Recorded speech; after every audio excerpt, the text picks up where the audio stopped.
Welcome to the AI for Career Success video overview by Curt Robbins, where we help you get smarter than your competition. Today, we're breaking down a major corporate comeback story. We're talking about Nissan, a giant that kind of lost its way. We're going to explore how it happened and what their ambitious new plan is, drawing from some fantastic insights published on LinkedIn back in December 2025 by Rachel Kleinman, Chris Otts, and Scott Peterson. So to really get a grip on the massive hole Nissan was in, you just have to look at this one number, a 40% drop in U.S. sales over a decade. I mean, that's not just a slump. That is an absolute freefall. It tells you something was fundamentally broken inside the company.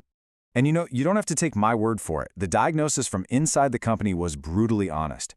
This quote from their new U.S. leader, Christian Meunier, just lays it all out there. He's admitting they were completely lost, which is a pretty powerful place to start from. All right, so let's dig in. How on earth does an automotive giant, a brand with such an iconic history, end up in a crisis this deep? We've got to unpack the decade of decline that really brought Nissan to its knees. That 40% sales nosedive, well, it directly led to their market share collapsing down to just 6.4%.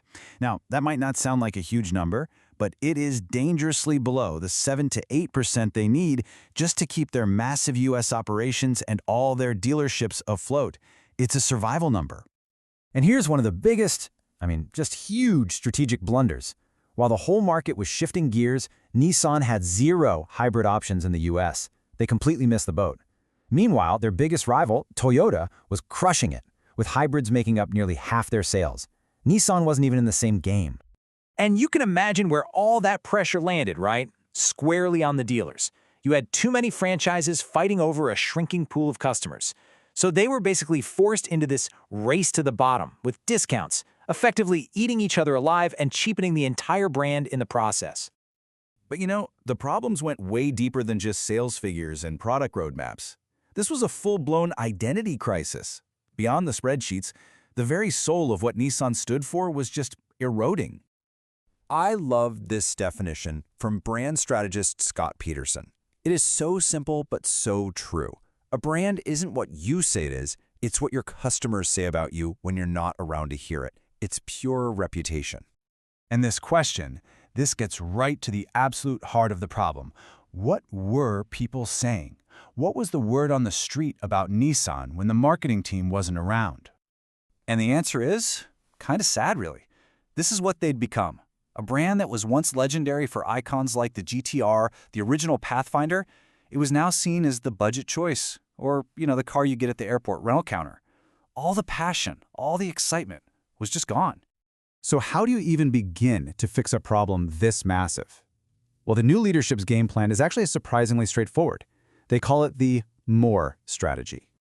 Christian Meunier's turnaround plan, it's all built on this one simple, powerful word, more. More products for customers to actually get excited about, more production to meet that new demand, and more volume to support their dealers. Simple, right? And look, this isn't just some corporate slogan on a poster. We're talking about real, concrete moves. They're fast-tracking the hybrids they desperately need. They're bringing back beloved models like the Xterra. And they're pumping money into U.S. manufacturing to feed their 1,100 dealers. It's all about giving people a reason to walk into a Nissan showroom again. But here's the thing we all know, right? You can't just throw new cars at a problem like this and expect it to go away. The real fix, the one that's going to stick, has to start from the inside. This is so crucial. Before you can ever hope to convince customers that you've changed, you have to actually change who you are. The company's internal vision, its culture, its whole sense of self, that has to be fixed first. And the secret sauce to making that internal change happen, well, it boils down to one powerful idea: permission.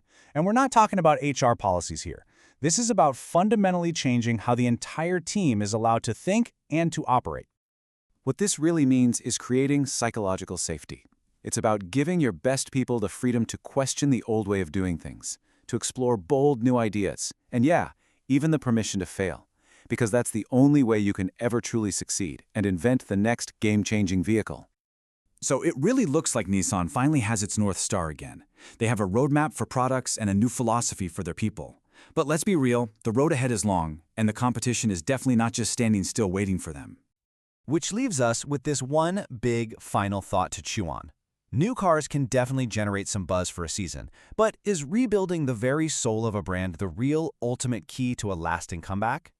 Thank you for watching. This is where we teach you AI and help you get smarter than your competition. Be sure to subscribe to the AI for Career Success YouTube channel, and please like, comment, and share this video to help us reach a wider audience.